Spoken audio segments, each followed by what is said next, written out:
sa'annan sai Abu Amr al-Basri, sa'annan idan ka cire su wa'innan kenan su nawa kenan? Imamu Nafi'u, wanda yake shi Imamu Nafi'u a warshu da Qalun kenan suna ciki, da Ibn Amir da Asim wanda haƙi Hafsu da Shu'ba suna ciki, sai Abu Ja'far, wa'innan suna karantawa ne da yunazzilu, amma sauran suna karantawa yunzilu. Kaga wancan guda hudu kenan, kaga ƙurra guda hudu suna karantawa yunazzilu, sa'annan su wa'innan su karanta shine yunzilu. Allah subhanahu wa ta'ala ya mana dacewa. To Allah subhanahu wa ta'ala ya ce wa min ayatihi, yana daga cikin ayoyi na Allah subhanahu wa ta'ala khalqus samawati wal ard, halittar sammai da ƙasai, wa ma basta fihima min dabba, da kuma abinda Allah subhanahu wa ta'ala ya watsa a cikinsu shine na halittu na dabbobi. Wannan aya Allah subhanahu wa ta'ala ya ce min ayatihi khalqus samawati wal ard wa ma basta fihima, da abinda Allah subhanahu wa ta'ala ya watsa a cikinsu, cikin mai kenan sama da ƙasa, min dabba shi na dabbobi. A nan gurin me ake nufi da wama basta fihi ma min dabba, don idan aka ce a ƙasa babu wani iskali, to amma kuma a sama ba, a sama akwai dabbobi a sama. Wannan shi ne matsala. A Ibn Kathir a cikin tafsirin shi na Qur'an al-Azim yake cewa wa hadha yashmulu al-mala'ika, wannan ya kunshi wa wasa fi ma min dabba, ya kunshi mala'iku wal ins da mutane wal jin da kuma aljanu wa sa'iril hayawanat ala ikhtilafi ashkaliha, shine da kuma sauran halittu akan yadda za ka bambanci na yanayin su yake. Aka ce ashkal shine bambanci na irin shakal, na irin structure, yadda za ga bambancin structure suke da shi, sa'an nan wa alwani da bambancin launukansu, wa ajinasi da bambanci na irin jinsinsu da nau'ukansu. To wannan yake to ya kunshi duk wa'in na halittu. Daga to a nan gudu sai zama ba masa fi ma min dabba, ka sama za ka kawar da mala'iku kenan a ciki, da kuma halittun da Allah subhanahu wa ta'ala shi ne saki. Wasu daga cikin malaman tafsiri suka ce kamar Imam Mujahid ya ce wa basta fi ma min dabba, ya ce wa humun nasu wal mala'ika, su ne mutane da kuma mala'iku. Annasu mutane, wal mala'ika da kuma mala'iku. Sa'annan shi daga cikin malaman tafsiri wasu ka ce faɗin Allah subhanahu wa ta'ala wa basa fihi ma min dabba, suka ce akwai halittu wanda suke a sama, wanda cikin wa'innan halittun, cikin wa'innan duniya kuma akwai halittu a ciki. Da za ka kama irin duniya na abin nan, ai da za ka ana maganar duniya wata ko? Ha ana zuwa, ha ana maganar za a fara yanka feguna zuwa a ciki. Ana gani mutum zai iya rayuwa a ciki ko ba zai iya rayuwa a ciki ba. Kama wata duniya ce ta daban. Haka nan, irin wa'ilan taurari da Allah subhanahu wa ta'ala zuwa za ga duniyoyi ne masu zaman kansu. Sai ga tauraro da ya fi girman duniya haka nan su adadi mai yawa. To a wa'innan abin nan a wa'innan halitta wanda ke su ma ne su ma za a suna sama ne ta daba haɗa suke da ƙasawa, don da akwai halittun da Allah subhanahu wa ta'ala shi ya san da su. To Allah subhanahu wa ta'ala shi ya san, shi ya halitta sammai, ya halitta ƙasai, sa'annan kuma da abin da yake ya watsa a cikinsu na dabbobi. Aka yi ruwan sama lokaci da kifi ya farfaɗo ko ba ta bai ba. sai ka hana ruwan sama daga kifaye daga sun faru daga ina suka faru sai ga ayyana sama da kifi wani lokaci wasu faɗin bayan kamar daga sama suke faruwa tare da ruwa to inda kaga Allah subhanahu wataala cikin al'amarin shakaran babu wanda ya sai kiwo da sani to da ya ce mana wa basta fihi ma min dabba ya ce wa huwa ala jam'ihim shi Allah subhanahu wataala gaban tattara wa'annan halittu nashi domin hisabi ayini na alkiyama idza yasha qadir idan Allah subhanahu wataala ya ga dama to wannan shi mai iko ne akan wannan a kowane lokaci ya ga dama sai ta da kiyama babu wani wanda zai tambaye shi la yus'alu amma yaf'alu wa hum yus'alun sai aya ta gaba Allah subhanahu wata'ala yace ni wa ma asabahum min musibatin fabima kasabat aydikum wa ya'fu 'an kathir wa ma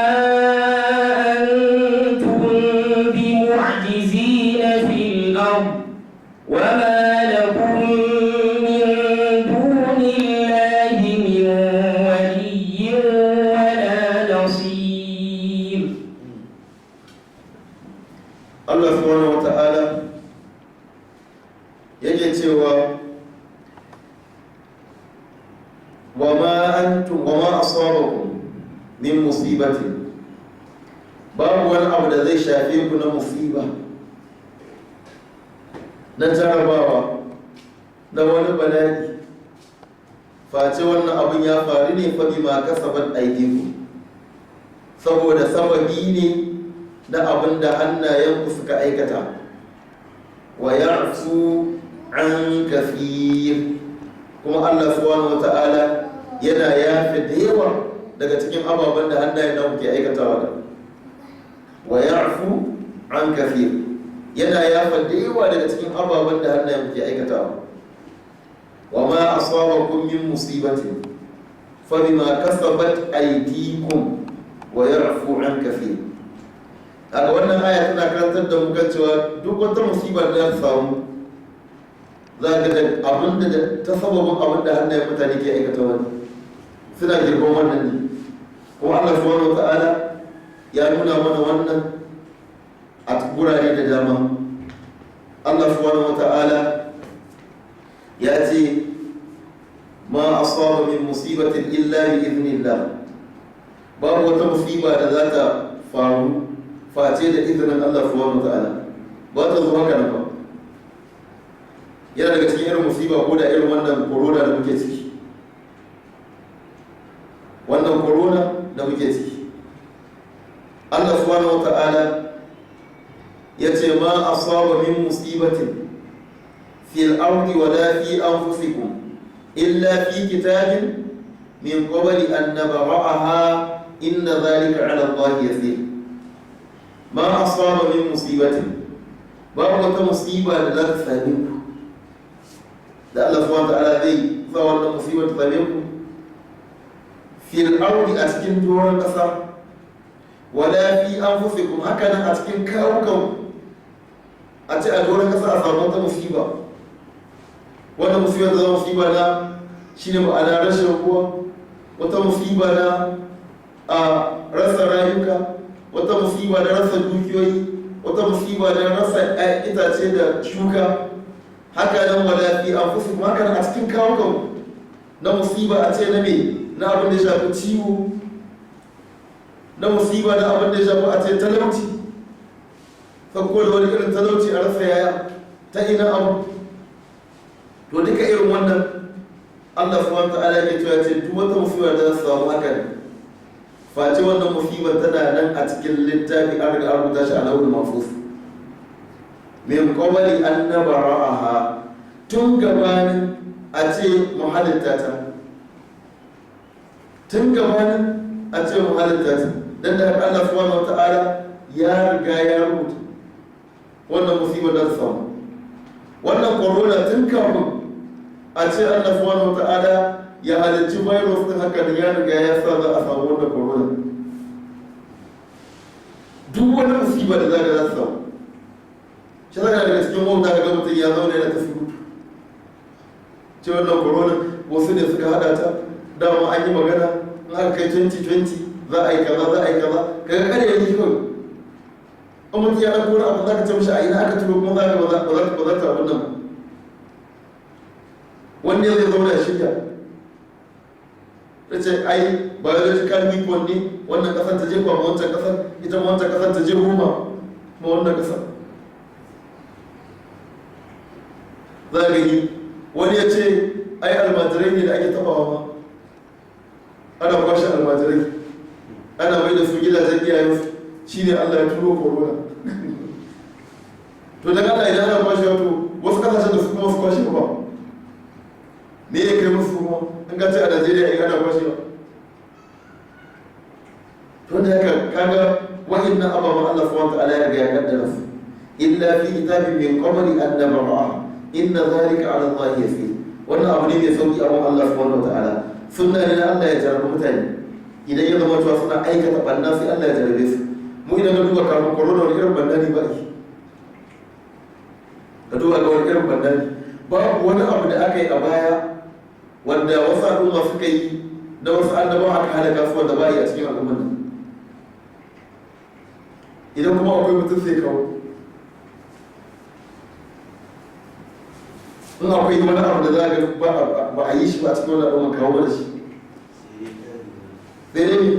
to haka ne wala wani gari sai dai gani sai dai mu a ce an ba ƙara wani wanda ba a yi shi in ba a yi shi a can ba a yanzu aka kirkire shi amma yanzu kallon liwadi ana yin liwadi ko ba a yi ana yi za a gani a ana abu da nan halatta ma'auran maza na mace da mace da mace ka ƙara tura wa ƙasashe a halatta wannan abu nan zinace tauye mudu tauye ma'auni da mudu ba a yi ana yi mutane an dama shu'ai sun yi wannan Allah subhanahu wa ta'ala ya halaka su amma mun za ga ana yi bautar gumaka duk ana yi wannan abubuwa a cikin tun da haka Allah subhanahu wa ta'ala yana kawo mutane da irin wannan ne domin me ko za su dawo shi sa da wannan corona ta zo yanzu ga sai aka tsaye da komai za ga wa'in abubuwa an samu rage fasadi haka Allah ya dandana mutane wani abu wanda dole ma a bari da za ka karbi su biyu suna kuka suna cewa ba kasuwa wanda zan taimaka musu mutu da bibiyar da bibiyar ga karuwa suna cewa a taimaka musu yanzu ba sa iya samun su gudanar da sabis ɗinsu saboda sabis da suke ba ɗan iska kenan ba sa iya gudanarwa saboda abin da ya kamata gwamnati ta duba su kaga ku tuba ya kamata su to da haka Allah subhanahu wa ta'ala na jarabar mutane irin wannan a Saudiya ka duba ga yadda barna abubuwa suka dinga abin da ce an halatta ma za su kaza a gayyato makaɗa a gayyato kaza a gayyato kaza ka duba yadda za ka irin barna yin kana da gudanar to sai Allah subhanahu wa ta'ala ya turo abin da zai mutane zajar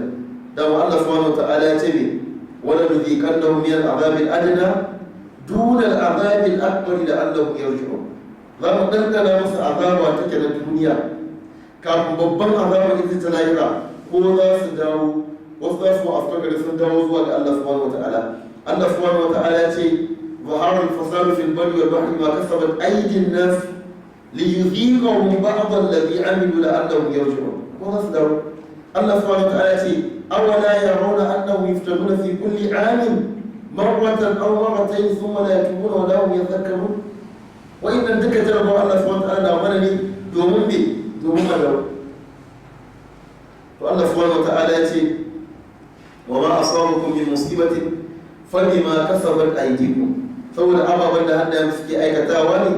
ويعفو عن كثير الله سبحانه وتعالى كمين يفعل يوم dan da ba ya faɗi wa ya kake gani Allah ma ya gaya wani a cikin alƙur'ani a cikin suratu a cikin suratul nahl ya kawo aya akan wannan walau yu'akhidhu Allahu an-nasa bima kasabu karanta mu ayat ولو يؤاخذ الله الناس بظلمهم ما ترك عليها من دابة ولكن يؤخرهم إلى أجل مسمى فإذا جاء أجلهم لا يستأخرون ساعة ولا يستقدمون ولو يؤاخذ الله الناس بما كسبوا ما ترك على ظهرها من دابة ولكن يؤخرهم إلى أجل مسمى فإذا جاء أجلهم فإن الله كان بعباده بصيرا. Allah subhanahu wa ta'ala yake cewa walau yu'akhidhu Allahu an-nasa bi dhulmihim ma taraka 'alayha min dabbatin, da a ce Allah subhanahu wa ta'ala yana kama mutane da zalincin da suke da kai a kama to da babu wata dabba da za ta rage a doron kasa, babu wata halitta da za ta rage. A ce da kai laifi ko za a kama ka, da mutum ya ji zuwa ya san da Allah zai kama shi, da mutum ya tauye gudu Allah ya kama shi ya halaka shi, da mutum ya je ya zina Allah ya halaka shi, da mutum ya yi ƙarya Allah subhanahu wa ta'ala ya halaka shi. Ya kana gani za a rage waye zai rage shi ma taraka alaiha a nan cikin nahari shi ma taraka alaiha min dabbatin walakin sai shi Allah subhanahu wa ta'ala ya akhiru mai a cikin tawas ila ajalin musamman zuwa wani ajali, zuwa wani lokaci wanda yake menene ambataccen lokaci kayyadajji, shi lokacin da Allah subhanahu wa ta'ala ya kayyada na alƙiyama za a yi sai. Idan kuma wannan lokacin ya zo fa idza jaa ajalu la yasta'khiruna sa'atan, idan wannan ajalin ya zo ba za a jikita masu ko da sa'a guda ba, wa la yastaqdimu ko ba za a gaggauta mutum ba, kafin lokacin ya zo ba za a gaggauta mashi ba, ko ba za a jikita mashi ba idan lokacin ya zo. Yadda ga lokacin mutuwa na zuwa shi kenan za a mutu sai kuma a yi sabi. To Allah subhanahu wa ta'ala ce walau yu'akhidhu Allahu an-nasa bima kasabu ma taraka ala dhahma bi dhulmihim ma taraka 'alayha min dabba. Sai kuma can Allah subhanahu wa ta'ala yake cewa walau yu'akhidhu Allahu an-nasa bima kasabu a cikin ƙarshen fadil kenan.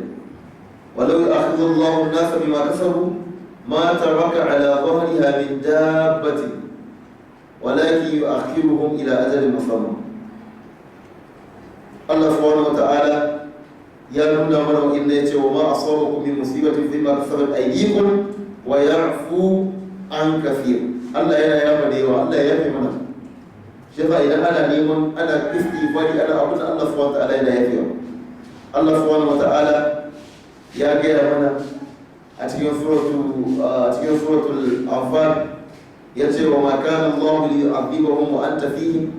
wa ma kana Allah mu'adhibahum wa hum yastaghfirun. Dan da Allah subhanahu wa ta'ala bai kasance mai azabtar da su ba alhali kana cikin su ya Muhammad sallallahu alaihi wasallam. Kuma har yanzu idan sunnan manzon Allah tana cikin mutane Allah bai halaka su. Wa ma kana Allah mu'adhibahum, Allah subhanahu wa ta'ala kuma ba zai yafe musu ba, bai kasance ne da yafe musu haka da wahum yastaghfirun, alhali suna istighfari, suna komawa zuwa ga Allah subhanahu wataala. Yadda ka Allah subhanahu wataala ya bada dacewa, sai Allah subhanahu wataala ya ce mai aya ta gaba وما أنتم بمعجزين في الأرض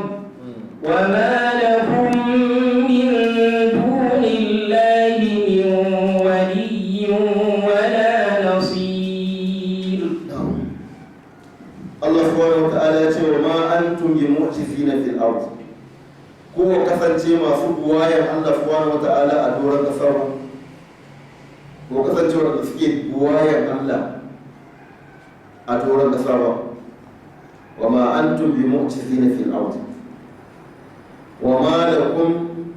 min dunillahi min waliyyin wala nasir. Kuma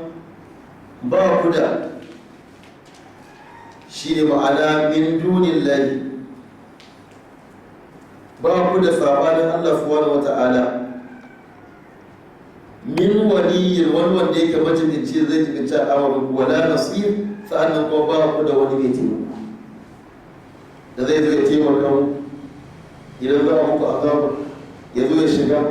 ya taimaka kamar yadda muke faɗi a duniya ya shiga ya fita. Babu wani a nan duniya ne an kama ka aka kama mutum za a wajen wani abu sai a samu wasu a can za su shiga su fita ko a shiga a fita a shiga a fita ya gashi ma ya fito to a can lahira babu wa ma lakum min dunillahi min waliyyin wala nasir. Babu da wani matibinci, ba wani wani da zai zo tibinci al'amarin kai ce wai ba za a zartar da kai ba, balantana kuma a ce ma zai ibe kai ka aljanna, balantana a ce zai zuba ka a cikin aljihu ya kara gaba da kai, wanda hanyar zai ga akwai masu yadda da irin wannan abu ya dinga su mobili gina kaiwa mutum ya gama abin da ya ce mu haɗa a can ko haɗa ina ya kame maka abubuwa a duniya kudi ya gana sai abu da ya ce inda aka je tashin kiyama filan kiyama kakka yadda face mu haɗu ka nemi ni ya nemi ka ina yau ya fi marmu min akhi wa ummihi wa abi wa sahibatihi wa wani likulli imri'in minhum yawma idhin sha'anun yughni. Amma mutum ya ce ku haɗa can ko filin arfa mutum ya ce ku haɗa can ba wanda ya mutu bai haɗa kan aiki balantana tashi filin alƙiyama wanda kowa yana ji da kanshi don da ka kada mai yaudaro ba ku kasance masu iya guje ma Allah subhanahu wata'ala ba wa ma antum bi mu'jizina fil ardi, ba ku kasance masu guje ma Allah subhanahu wata'ala masu tsere ma azaban shi ba a cikin doron ƙasa. Wa ma lakum min dunillahi min waliyyin, ba ku da kuma baicin Allah subhanahu wata'ala majibinci wala nasir. sai Allah ya sauko da abu babu wani wanda ya sai guje wa abu. In kaga Allah subhanahu wata'ala ya kyale mutum to ya kyale shi, amma yanzu ka duba irin wannan cuta haka waye ne sai gudu. Yanzu kamar misali corona da ake ciki, inda a ce a Najeriya ne wannan ciwon kawai da yanzu da yawa masa kasar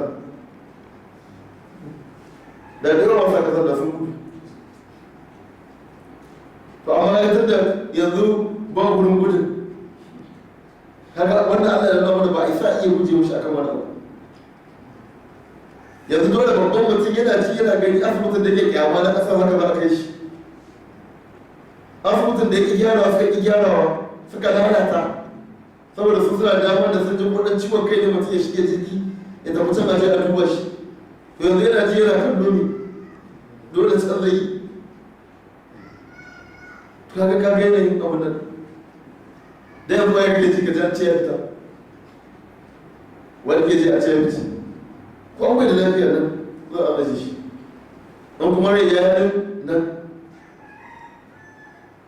Ko ji akwai wani daga cikin ɗan majalisa da aka ce ya mutu na jihar Nasarawa, ɗan majalisa ne na jihar Nasarawa, wanda za ga da a ce komi abin nan sai dai ka an ce ya mutu a wata ƙasa. To amma yanzu mutu bai sai fice ba, an ce ya mutu saboda corona kawai, ce sarki kaza ya mutu saboda corona, sarki kaza ya mutu a ganin da ciwon da ba a san wani ciwo ba ne, sai ga irin. To Allah wannan wa'azi ne, Allah subhanahu wa ta'ala ce wa kusa ku tsere mishi. In Allah subhanahu wa ta'ala ya saukar da babu inda mutum ya sai tsere shi. Allah subhanahu wa ta'ala ya mana dace. Kuma daga duk kiyaye mutum ya ga mutum ya samu, sai ga Allah amma da mutum a ce positive. Ana gwada ka da a ce positive, corona positive. A gwada a rasa ina, ko gwamnan hankali ya ce ya rasa shi, ko ta ina ma ya samu bai sani ba. Can gida a Abuja ya je wasu shi mai sai yanzu wani shiga ta kai wani inda ya abu nan da abu da abu da shi positive bai bai san takamaiman wuri ba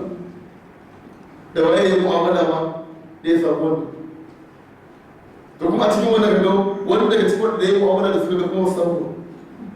da abu ya wani sai da samu wasu yanzu da rukun ga su samu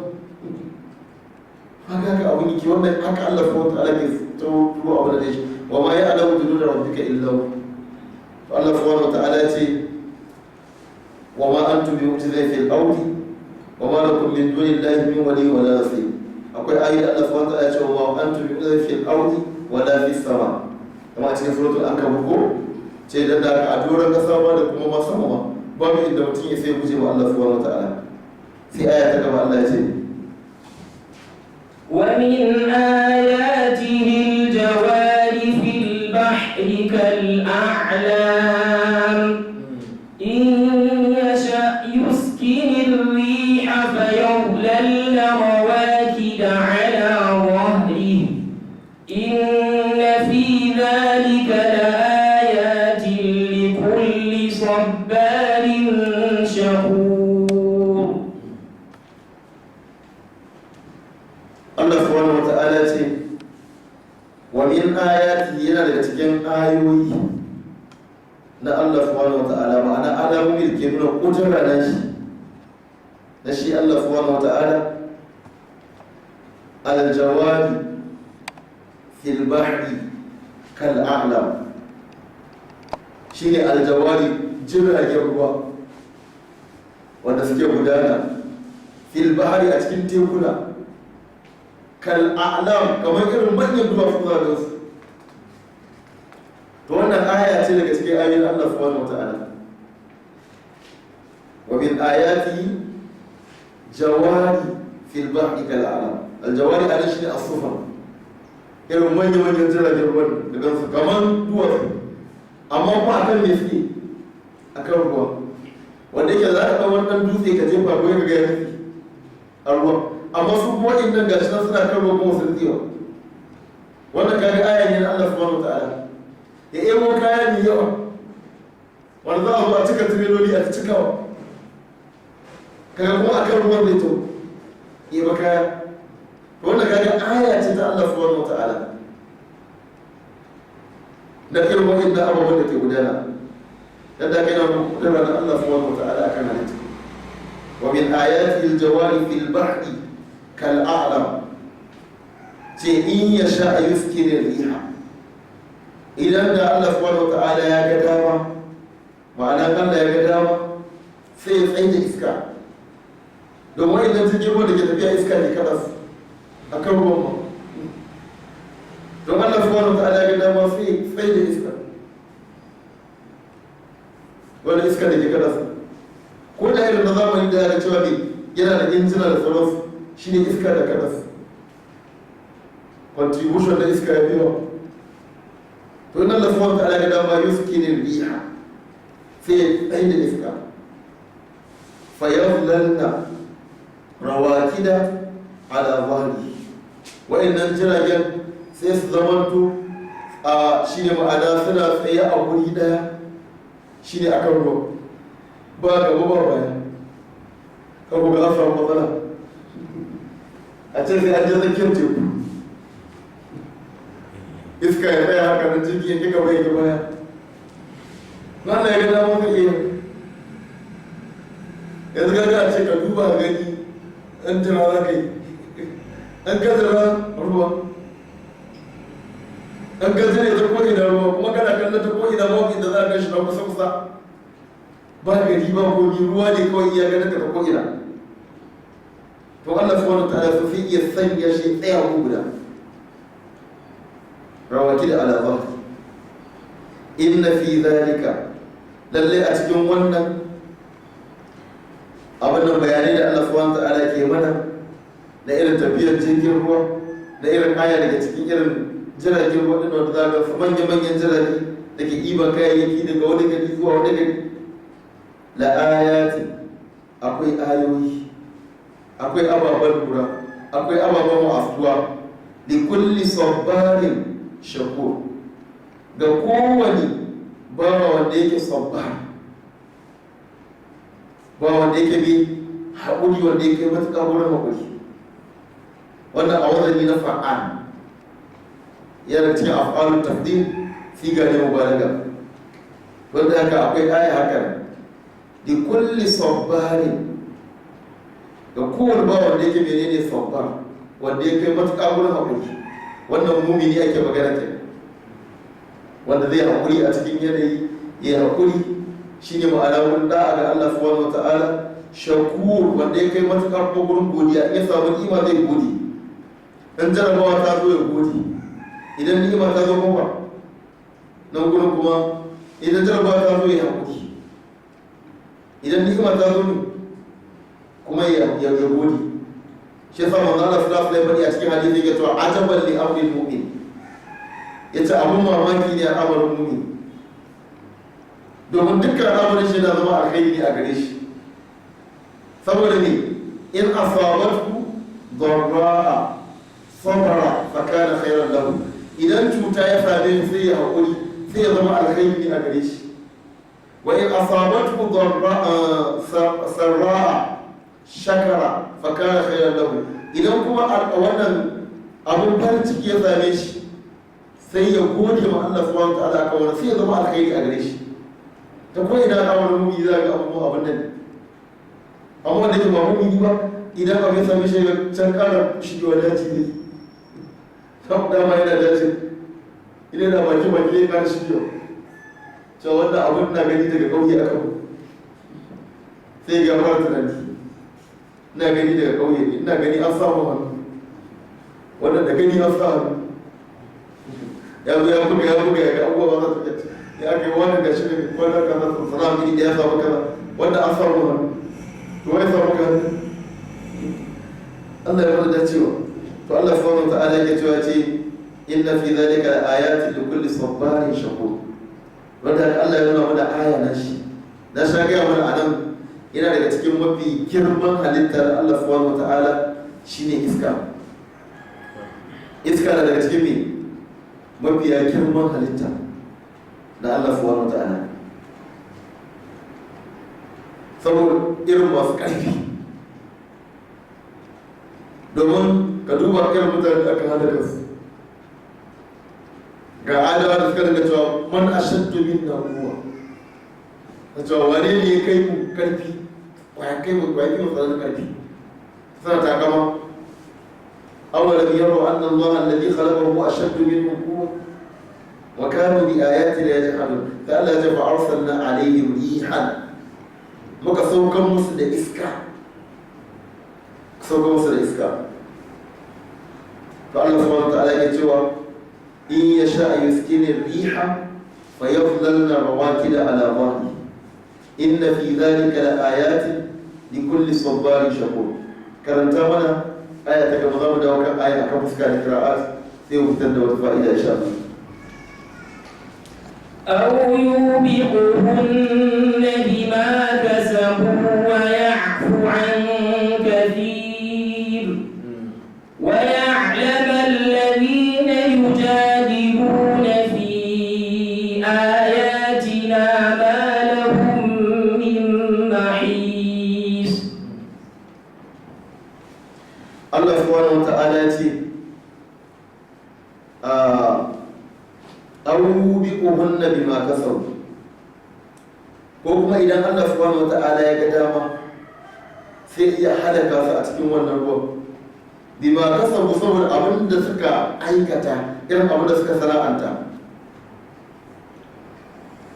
an fahimci abin nan ya sanya ita iskar ta zo wata jasu ta yi wani kuji shi iskar da ke jarro ta yi wani direction da su ko ta nutsar da jirgin ruwa Allah su wata ala ya nutsar da su bi ma kasabu saboda abinda sababi na abinda suka kasance suna aikatawa na sabon Allah su wata ala to Allah ya fi kama su wannan duka mafaɗin Allah ma ya zama a sabon musibati menene ayat da makaranta can bayan fai ma kasabat aiki kuma ya afu an kafi kaga ba su yafi an Allah subhanahu wa ta'ala Allah sai musu wani sai wani sai an hau jirgin sama ya yi kuli da kuli kubara da shi da jirgin sama amma Allah subhanahu wa ta'ala ya ga sai ya gyara shi ita to in ya sha aure bi wannan ma kasabu sai ga cewa ne wa ya'fu an kafi Allah na yafa da yawa kaga da ana yi mana abu da yana yafa da yawa daga cikin zanuban da ake wani lokacin cikin jirgin ruwa za a shiga ana fasikanci ana party ana zina ana abun nan a nan kasar taɓa samun lokacin da na gani wani ɗan minista ne ya yi aure a sama aka yi party reception da jirgi aka abun da ya aka sama aka yi party yanzu ka duba irin wannan kasa da ba iska Allah ke rike da wannan iska Allah ya ce alam yawu ila tayri musakhkharatin fi jawi sama ma yumsikuhunna illa Allah inna fi dhalika la ayatin liqaumin yu'minun Allah subhanahu wa ta'ala yana mana magana kan wannan wa yake rike da wannan jirgin Allah subhanahu wa ta'ala ke rike da shi amma sai aka hawa sama aka je ba a nan ake party a nan ake abun nan dan a nuna isa irin jiragen ruwan da akwai waɗanda za a gan su zai ga manya-manya ne suna da gurare to zai wani mashahi ga sun shiga ƙasar ruwa ne amma za a ga ba za a yi wannan tunanin ba to Allah subhanahu wa ta'ala ke cewa wa ya'fu an kafi kamar yadda a ci aka faɗa mana ma asaba min musibatin fi ma kasabat aydikum wa ya'fu an kafi dan ya ce wa ya'fu an kafi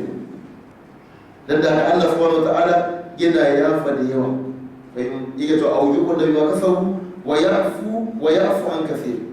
sai ya yafa da yawa daga cikin waɗannan kurakurai da ake ana yafe su Allah subhanahu wa ta'ala ya yafe mana Allah ya yafe mana yake cewa wa ya'lamu alladhina yujadiluna fi ayatina shi Allah subhanahu wa ta'ala kuma yana wannan shine ma'ana ya'lamu anan li ya'lama shine wani ya'lama domin su kafirai waɗanda suke jayayya game da ayoyin su sani shine malahum min mahis ba su da wata matsirata ba wani guri da za su iya gudu su ɓoye ba wani guri da za su iya guduwa su je su kere ma azaba da Allah subhanahu wa ta'ala ba su da shi Allah subhanahu wa ta'ala da masu haka da masu gani Imam Qurtubi yake cewa a ƙarshen tafsirin wannan ayar yake cewa ya ce liya'lama al-kuffar domin su kafirai su sani idan tawassatu al-bahra idan suka kai tsakiyar teku wa ghashiyatuhum ar-riyah sa'an irin wa'innan iska ya zama cewa ya lullube su min kulli makan ta kowane guri sai zama annahu la malja'a lahum siwa Allah ba su da wani mafiyar ta face Allah wala dafi'a lahum illa Allah sa'an ku ba su da wani wanda yake zai tunkuɗe musu wannan abu shi ba su kwabo wanda zai tunkuɗe musu wala dafi'a lahum in arada Allah ihlakahu ba su da wanda zai tunkuɗe musu idan Allah na nufin ya halaka su bala za a ce su kira shi sa idan aka wajen yi abin da ya nika da ya ake cewa masu jirgin wa kaftin ko shi ya su direbobin jirgin wajen sai kaftin ɗin kawai su tattu yanzu ba a samu matsala kowa kawai da abin da kowa zai iya ta yi kawai a tuba haka ake idan aka hau jirgin sama za ka samu matsala ya yi za a gaya mutane ne kawai to pilot ya biyayyayi shi pilot ɗin sai ya ce mai ce to an fasa matsala yanzu kawai sai dai addu'a ne zai kubutar da mu a ta yi sai ya kowa zai dai dage ta abin da sai abin da Allah yi shi bai sai ya fitar da kuwa to Allah na yi haka dan yin nuna wani tare ya kara babu wani wanda yake fitar da kai sai Allah kai ko mota ne ta kama wani wurin haka da za ka yi dai a koma ga Allah mota take kan kasa sai ga a ce to ba burki ne ka da subhanallahi ya ne wa burki ya rasa kuma ga shi an kama wani guri an gangara to kaga Allah subhanahu wataala shi ne wanda yake da iko akan irin wannan dawa akwai jirgi lokacin wannan jirgin da ya fadi jirgin wanda kasar da ya fadi ba da dadewa ba babban jirgi wanda lokacin kaga an nuna wanda suke ciki tunda akwai na'urori ana ciki haka da kaga mutane haka da ana ta kuka ana ta abun nan kafin jirgin yau kasa wanda duk sai da suka mutu a ciki haka da na ga wani tsoro a ciki abin da abin ya mun tausayi duka ya tausaya wa abu amma shi wannan tsohon shi ko ana ta kuka ana ta abin nan ko ana ta kiran abin da zai kira shi kawai ya tashi ya kalla wannan yanayi to ya kalla wancan shi kawai shi na zaune ga shi nan kuma ne da tiyo shi kawai ya kama bayan gomi ya kalla wannan ya kalla to haka Allah subhanahu wa ta'ala yake ce mana a nan gurin domin ya nuna mana da irin kudura ta shi ya faɗa mana irin wa'annan abubuwa ne da bai faɗi kafurai irin na dama idan suka shiga cikin jirgin ruwa irin wannan yanayi ya zuwa ga duk kuma suke ga Allah fa idza rakibu fil fulki da'u Allah mukhlisina lahu ad-din falamma najahum ila al-barri idza hum yushrikun dan suka shiga cikin irin wanda zaka za su kuma fitar ko Allah ne suna tsarkake bauta gare shi sannan wajen ruwan aka samu irin wannan matsalar da iska kewaye shi sai ya kowane na ta Allah zaka kowa ɗaya da kira cine yake wanda zai ce cine yake ya ci wanda zai ce oluwa ya ci wanda zai ce wayo Allah ya ci kowa za ka daidai kiran abin da Allah ne da abin da shi amma idan aka shafi lokacin da za ka kuma sai a koma idan mu gishi ko tunda kai ai ba tun fayar da mu mutu amma ba Allah ka da kira ce bacin wannan kaftin da kai wannan kaftin da shi ya ce mutum zai mace da Allah ce kai direban nan ba shi ya ce amma ce da Allah bar aka da kira in ba Allah subhanahu wa ta'ala ya dauke musu da dabaru dan daga Allah subhanahu wa ta'ala ya ce mana a nan gurin aw yubiquna bima kasabu wa ya'fu an kaseer wa ya'lamu alladhi yajaduna fi ayatina ma lahum min mahis wannan aya akan ta zama tsaya sai a rubuta akan abin da shafi fuskoki na qira'at a wa'annan ayoyi wa min ayati al-jawari fil bahri kal a'lam Imam Nafi da Abu Amr al-Basri da Abu Ja'far al-Madani suna karanta wannan guri ne shine ma'ana wa min ayatihi al-jawari fil bahri kal a'lam sai za su yi abin da zai shaka wa min ayatil jawari fil bahri kal a'lam wannan idan za su wuce da karatu kenan suke tsayawa amma idan za a tsaya ba sa abin da tabbatar da wannan sa'annan shi ibnu kasir da kuma yaqub al-hadrami suna tabbatarwa a hali guda biyu da gurin tsayuwa in za su tsaya wa min ayatil jawari haka za su tsaya haka nan kuma za su wuce wa min ayatil jawari fil bahri kal a'lam amma su wa'incan in za su tsaya su imamu nafi da abu amr al-basri da kuma abu ja'far za su ce inda zai yi za su ce wa min ayatil jawar kaga abin da nake nan amma wucewa za su yi kuma za su ce wa min ayatil jawari fil bahri kal a'lam amma sauran idan ka cire wa'innan sauran suna tsaya suna karanta ne min ayatil jawari a lokacin wucewa da karatu da kuma lokacin tsayuwa sa'annan faɗin Allah subhanahu wata'ala in ya sha yusqini riha fayadhalna rawakida ala dhahri imamu nafi al-madani asan imamu nafi na ga wannan shine haka ta nafi da wasu da kalun kenan haka nan فأما الكريم السر في الطيب نافع وذاك الذي اختار المدينة منزلا وقالون عيسى ثم عثمان ورشه بصوته المجد الرفيئة أفضل dan da aka shi da kalun da wannan da warshu su ne ruwan da shi na fi kenan almadani wanda yake baki ne shi ma munafi yana daga cikin baiwa da Allah ya mashi yana karatu alƙur'ani kan shi ake ji yana fita ma abin da ya kuka da na kuɗewa da shinkafa da suka haɗu su ba da wani zamfani daga kan a shi ya gaji ana jin kawai ƙanshi aka tambaye shi saboda menene sai ya ce me manzon Allah sallallahu alaihi wasallam ya taɓa yin mafarki ne manzon Allah sallallahu alaihi wasallam ya zo gurin bakin shi ya mafarkin manzon Allah sallallahu alaihi wasallam gurin bakin shi manzon Allah ya mishi karatu Qur'ani tun daga wannan lokacin kawai sai ya kai fara tsoro a ga wani wanda karama ke na wani haka an tambaye shi aka ce na sa turare ne ce wannan ba turare ba ne tun daga wannan lokacin haka ne Allah ya wani da ce mun wani ya samu wanda ya samu hanyar neman kuɗi ce jama'a ga mai karshen turaren nan zai karatu naira 500 shiga Allah ya wani da ce to wannan gane imamu nafi ke to imamu nafi haka nan yana karanta da shi da Abu Ja'far ma abokin karatun imamu nafi ne ya taɓa gaya mana suna tare abokin karatun imamu nafi dan da aka bashi maza ga kuma Allah subhanahu wa ta'ala ya zube da shi gari lokacin da malamin sai abin da imamu nafi ya zama cewa shi ne ya hau kujerar malamin shi Abu Ja'far ya ci gaba kuma da zama abu tsarin shi ne abokin karatu wanda zai ce a ina a yi shi kenan shi yawa ba a shi ba dai ba da za ka yadda maka mata su da za ka cikin kuma ya zama yana daga cikin kwarar al'ashara shi za ga kira ya iya da kamaceceniya to shi su biyun nan suna karantawa da in ya sha a yuskinin riyaha amma sauran idan ka ciro innan guda biyu daga cikin ƙura al'ashara a sugura suna karanta da in ya sha a yuskinin riha da ifradi kenan idan aka ce arbiya galibi idan arbiya ya zo a cikin alƙur'ani za ga yana magana kan ne yana magana kan iska wanda yake akwai albarka a ciki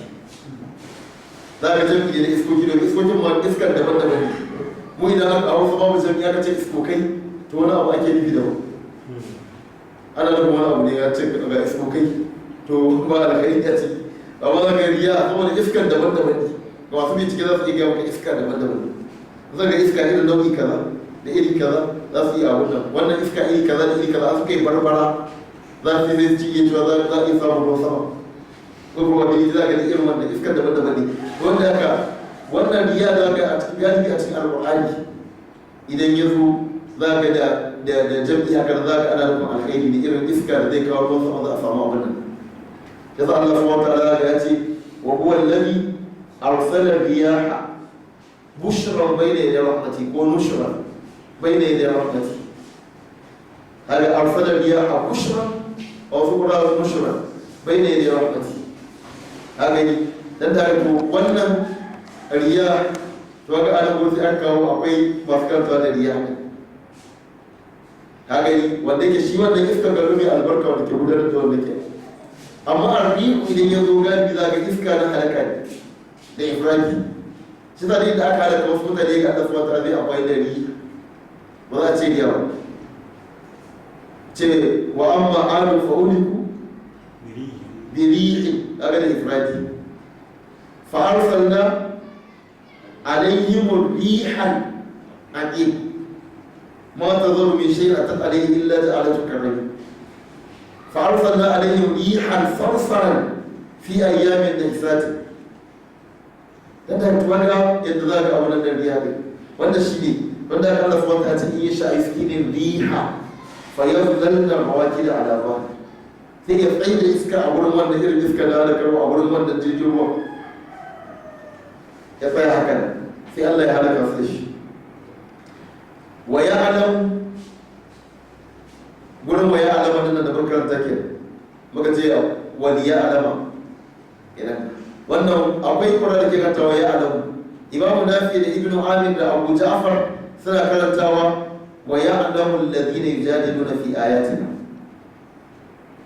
sa'annan sauran suna karantawa ya alama wannan a fili yake insha Allah wannan za mu tsaya abinda muka faɗi daidai Allah ya ba mu lada inda muka yi kuskure Allah ya fi mana kurakuran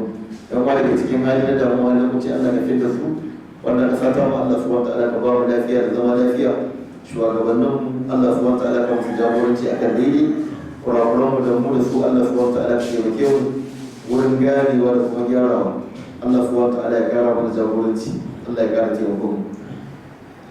سبحانك اللهم وبحمدك أشهد أن لا إله إلا أنت أستغفرك وأتوب إليك